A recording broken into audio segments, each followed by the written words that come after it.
Addaan galle sarara waliin arginu. Takkitti wachan deemaa san deemas argachuu hin dandeenye.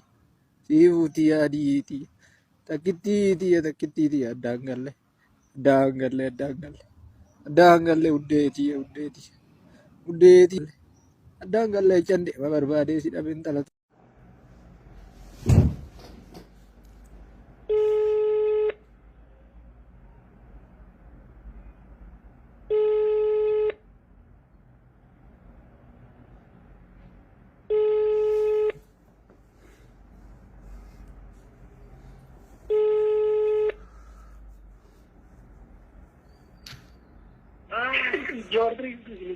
Hello. Akkam jirtu abbayyee simbooti miti? Nagaa jirtu?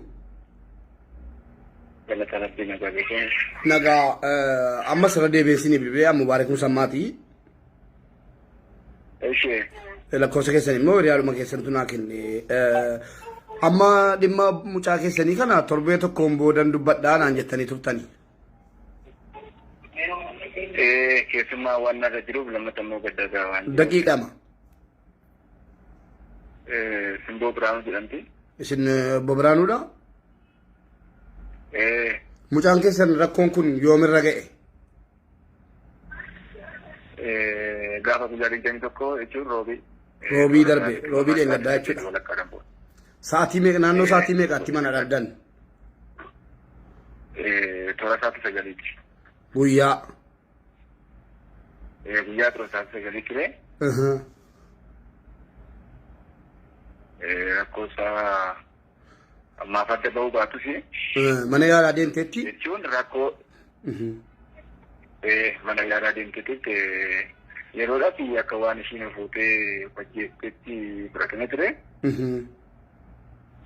Ani manan turre yeroon hojiidhaa dhufu namni dhageetu waan asuu ta'ee na fidanii gara manaatti gaafan dhufu wajjin guddaa waan qeeraan bakkeeffan dhaqee ilaale. Iddoo sanarraa fuudhamee manatti galchaniiru. Inni manaan akka ishiin of hin uume waan hin beekuuf kana jechuun kiyya waan akkasii takkaaf akkasii fudhattu mucaan daa'ima waan ta'eef waan of ajjeesu kana sammuu kana duras immoo sammuu keessaa waan jirree waan hin beekuuf dhaqee ilaalee sirrii miti mana yaalaa dhaqee naaf akka qaxxaamtu jedheeni. Fuutee waan of hin ajjeesu hin dandeenyeef kun fakkeessaniiti. Lammata immoo waan ishiin ofuutu jedhamee irra jiru giddii kana keessa hin jiru addisiidhaan itti alaaddi kannee eessaa akka dhufe hin beeku. Kanaaf mucaan koo kanaaf irratti raawwanne waan ta'eef mana yaalaa naaf adeemti jennaan mana yaalaa yeroodhaaf xeenaa xaabiyaa dhaqxee achitti waan sun gudeeddii akka ta'e sana isaan adda baasanii gara hospitaalaatti deemtee irra caala immoo mirkaneeffachuu dandeessaa jedhanii. Kana booda hospitaalaatti gara Finfinnee deemtee achittis ragaa qulqulluun achirraa dhufee qorannaan dhiigas maalis nu harka ga'uu baatu sadarkaa informaashiniitti gudeeddiidha waan ta'eef kun immoo mucaa daa'ima kana gudeeddamtee akka duutee ishiin tarii nuunti jedhanii gochuu danda'u ajjeesuu danda'u kaamsuu danda'u kana booda immoo fannisanii akka waan fuutetti fudhachuu akka fudhatamuuf godhameera. Rakkoon kana ture kanarra. Akkasiin gudeedamte ragaan mana yaalaa isinitti meera jechuudha.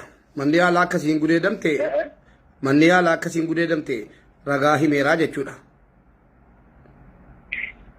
An hospitaala ammaaf nu harka hin geenye kana sitti xeenaa xaabiyaatti akkasitti akka gudeedamtee isin immoo irra caalaa kana yoo shakkantee deemati hospitaala guddaatti.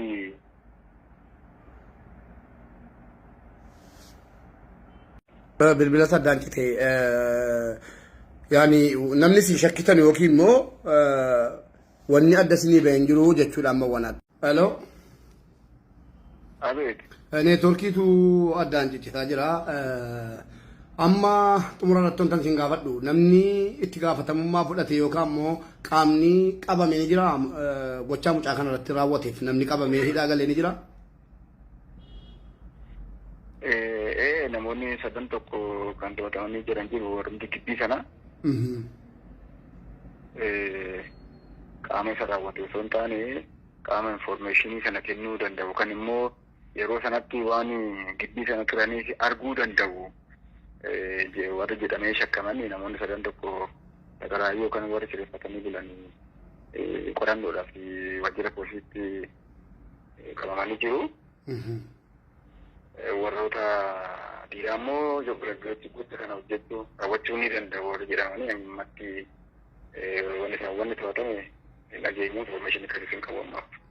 Informationiin eenyu gudeedee akkamitti gudeedee akka jedhu ammallee informationii wayii isin bira ga'ee hin jiru jechuudha. Na bira kan hin jiru information akkasii shamarranidha warri to'ataman warra gibbii jiranidha. Isaanii warra Sagaraayyoo yookaan warra kireeffatanii jiranidha. Isaan arguu danda'u yeroo sanatti waan turaniif jedhamee warra shakkamantu to'atame ammatti information qabu. Warroonni dhiirota gocha kana raawwachuu danda'u warra jedhaman immoo ammatti information sana akka qabne to'atamuu isaanii. Mucaan kan isiin uffanniftee jedhamee yookiin immoo fannifamtee argamte eessa? Dallaadhuma manuma keessa moo qe'eedhuma keessa moo bakkeedha? Lakki gibbii keessa mooraa keessadha. Mooraa keessa jechuudha. Iddoo dhoksaayyuu miti iddoo ifaadha jechuudha. Iddoodha kan mul'achuu danda'udha. Amma xumura irratti uummata Oromootiif dhaamsa maalii dhaammat ture? Dhaamsi namni dhaamu ammatti qaamni qorata yakkaa kan godinaas haa ta'u kan asiittis ammatee itti deemaa jiru.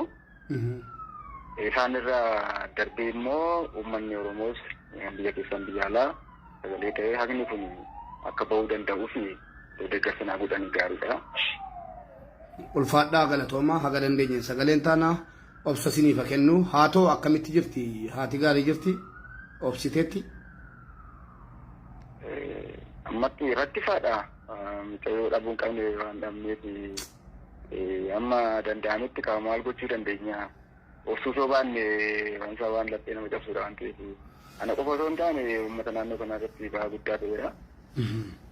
Warra maatii kana qofa osoo hin taane gadda kana kan hirmaachaa jirru maatii qofa osoo hin taane akka biyyattidha akka Oromoottidha akka biyyaatti waan ta'eef kun waan laphee nama cabsuudha.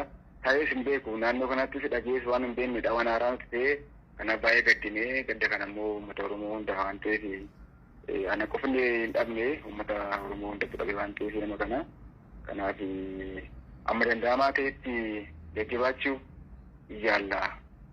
Jabaadha rabbi isin jabeessu deebiin isin dubbisaa jajjabaadha maatii firoottaniif isiniif haadhaaf illee hundumaafuu uummata Oromootiif jajjabinaa kennu galatoomaa isinii bilbila. Egaa uummata keenya kabajamoo akkuma dhageessanii kuni abbaadha. Akkuma suuraa irratti argartanu abbaan waan jiru nu ibsee jira. Haga dandeenyeen bakkuma jirru piroofaayilii irra kaannee simboodhaa sagalee ataanu isiniin jedha. Hunduma keessan isiniin jaalladha. Galatooma viidiyoo kana duwiit sheer riipoost gochuudhaan akka sagalee mucaa kanaaf ta'an isiniin jedha. Galatooma.